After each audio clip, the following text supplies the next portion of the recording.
BRS MLC Kalvakuntla Kavitha సంచలన ఆరోపణలు చేశారు. తన ఓటమికి పార్టీలోని పెద్దలే పనిచేశారని సెన్సేషనల్ కామెంట్స్ చేశారు. తనను కేసీఆర్కు దూరం చేసే కుట్ర జరుగుతుందని అన్నారు. బీఆర్ఎస్లో కేసీఆర్ ఒక్కరే నాయకుడని, ఇంకెవరికీ నాయకత్వాన్ని తాను అంగీకరించనని స్పష్టం చేశారు. బీఆర్ఎస్ అధినేత కేసీఆర్కు తాను అంతర్గతంగా రాసిన లేఖ ఎలా లీక్ అయిందని కవిత ప్రశ్నించారు. గద్దర్ అవార్డును తెలంగాణ ప్రభుత్వం ప్రకటించింది. 2024 ఏడాదికి గాను ఉత్తమ మొదటి చిత్రంగా కల్కి, రెండో ఉత్తమ చిత్రంగా పొట్టేల్, మూడవ ఉత్తమ చిత్రంగా లక్కీ భాస్కర్ ఎంపిక చేశారు. అలాగే ఉత్తమ నటుడిగా పుష్ప 2 సినిమాకు గాను అల్లు అర్జున్ ఎంపికయ్యారు. ఉత్తమ నటిగా 35 చిన్న కథ కాదు చిత్రంలో నటించిన నివేదా థామస్ ను ఎన్నుకున్నారు. ఇక ఉత్తమ దర్శకుడిగా కల్కి చిత్ర దర్శకుడు నాగ్ అశ్విన్ ను ఎంపిక చేశారు. భద్రాద్రి కొత్తగూడెం జిల్లా కలెక్టర్ జితేష్ వి పాటిల్ సతీమణి శ్రద్ధ పాల్వంచ ప్రభుత్వ ఆసుపత్రిలో పండంటి మగబిడ్డకు జన్మనిచ్చారు. ప్రభుత్వ దవాఖానాల్లో వైద్యంపై ప్రజలకు నమ్మకం కలిగించాలనే ఉద్దేశంతో కలెక్టర్ తన సతీమణికి ఇక్కడే డెలివరీ చేయించారు. అంతేకాకుండా ఆమె గర్భం దాల్చినప్పటి నుంచి పాల్వంచ ప్రభుత్వ దవాఖానాలోనే పరీక్షలు చేయించడంతో పాటు వైద్యుల సూచన మేరకు ఆరోగ్య జాగ్రత్తలు తీసుకున్నారు. మంజీరా, కృష్ణా నదులకు వరద పోటెత్తుతోంది. ఎగువ రాష్ట్రాలైన కర్ణాటక, మహారాష్ట్రల్లో కురుస్తున్న భారీ వర్షాలకు మంజీరా, భీమా నదుల్లో వరద ప్రవహిస్తోంది. దీంతో వర్షాకాలం రాకముందే వరద నీటితో కృష్ణా నది కలకలలాడనుంది. నిర్మల్ పట్టణంలోని జిఎన్ఆర్ కాలనీ సమీపంలో స్వర్ణవాగుపై నిర్మించిన చెక్ డ్యాంను నీటిపారుదల శాఖ అధికారులు పేల్చేశారు. చెక్ డ్యాంతో జిఎన్ఆర్ కాలనీకి వరద ముప్పు ఉండడంతో అధికారులు బాంబు పెట్టి చెక్ డ్యాంను పేల్చేశారు. టీడీపీ జాతీయ అధ్యక్షుడిగా సీఎం చంద్రబాబు మరోసారి ఎన్నికైన సందర్భంగా డిప్యూటీ సీఎం పవన్ కళ్యాణ్ హృదయపూర్వక అభినందనలు తెలియజేశారు.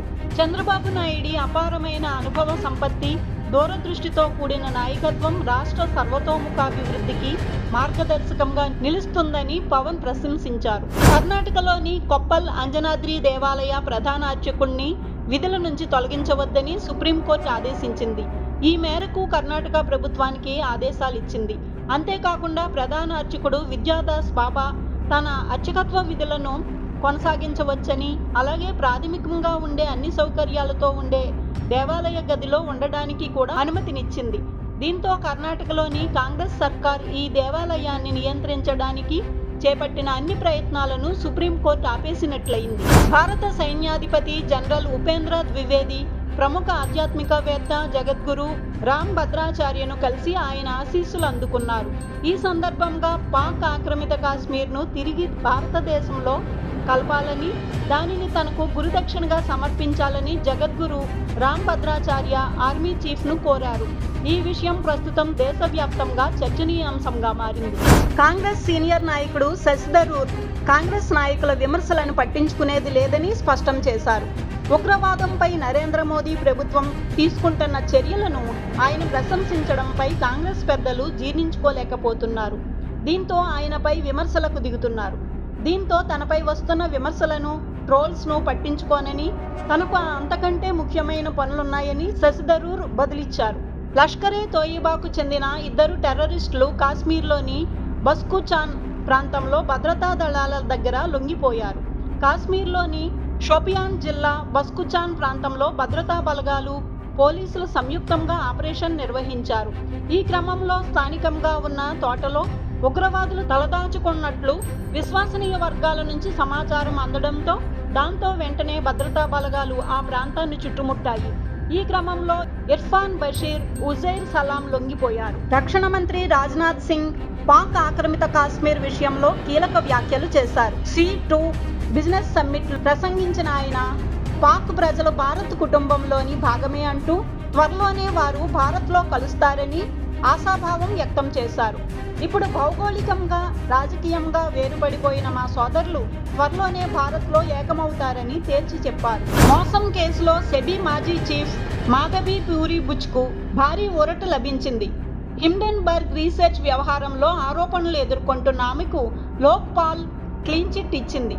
ఆమెపై వచ్చిన ఆరోపణలకు తగిన ఆధారాలు లేవని కొట్టిపారేసింది. అవన్నీ రాజకీయ ప్రేరేపితమైనవిగా తెలిపింది. ఈ మేరకు లోక్పాల్ ఉత్తర్వుల్లో పేర్కొంది. ఆరోపణలు కేవలం ఊహలు, అంచనాలేనని తేల్చి చెప్పింది. పహల్గామ్ ఉగ్రదాడి మానవత్వంపై జరిగిన ఘోరమైన దాడిగా అభివర్ణించిన ప్రధానమంత్రి నరేంద్ర మోదీ ఈ దాడిలో తల్లుల సింధూరాన్ని దూరం చేసిన వారికి ఆపరేషన్ సింధూర్ రూపంలో గట్టి సమాధానం ఇచ్చామని స్పష్టం చేశారు. సిక్కిం రాష్ట్ర 50వ అవతరణ దినోత్సవం సందర్భంగా ఏర్పాటు చేసిన కార్యక్రమంలో వర్చువల్గా ప్రసంగించిన మోదీ పాకిస్తాన్ వైమానిక స్థావరాలను పూర్తిగా ధ్వంసం చేశామన్నారు. అమెరికా అధ్యక్షుడు ట్రంప్ మరో ఎదురుదెబ్బ తగిలింది. లిబరేషన్ డే పేరుతో ప్రపంచవ్యాప్తంగా అనేక దేశాలపై భారీ స్థాయిలో సుంకాలు విధిస్తున్న ట్రంప్కు అమెరికన్ ట్రేడ్ కోర్టు బ్రేకులు వేసింది. టారిఫ్లు విధించే అధికారాలు ట్రంప్కు లేవని స్పష్టం చేసింది. అత్యవసర పరిస్థితుల్లో మాత్రమే అంతర్జాతీయ అత్యయిక ఆర్థిక అధికారాల చట్టం కింద అధ్యక్షుడికి ప్రపంచ దేశాలపై ఆర్థిక ఆంక్షలు విధించే అధికారం ఉంటుందని ఈ సందర్భంగా ట్రేడ్ కోర్టు పేర్కొంది. టెస్లా, స్పేస్ ఎక్స్ సంస్థల CEO ఎలన్ మస్క్ అమెరికా అధ్యక్షుడు డొనాల్డ్ ట్రంప్ పరిపాలన నుంచి వైదొలిగారు. ఫెడరల్ ప్రభుత్వంలో డిపార్ట్మెంట్ ఆఫ్ గవర్నమెంట్ ఎఫిషియన్సీలో ప్రత్యేక ప్రభుత్వ ఉద్యోగిగా ఆయన పనిచేశారు.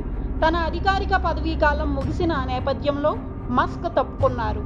ప్రభుత్వ వ్యర్థ వ్యయాన్ని తగ్గించే అవకాశాన్ని కల్పించినందుకు అధ్యక్షుడు ట్రంప్కు కృతజ్ఞతలు తెలిపిన మస్క్ ఈ లక్ష్యం కాలక్రమేణా ప్రభుత్వంలో ఒక జీవన శైలిగా మారుతుందని వెల్లడించారు.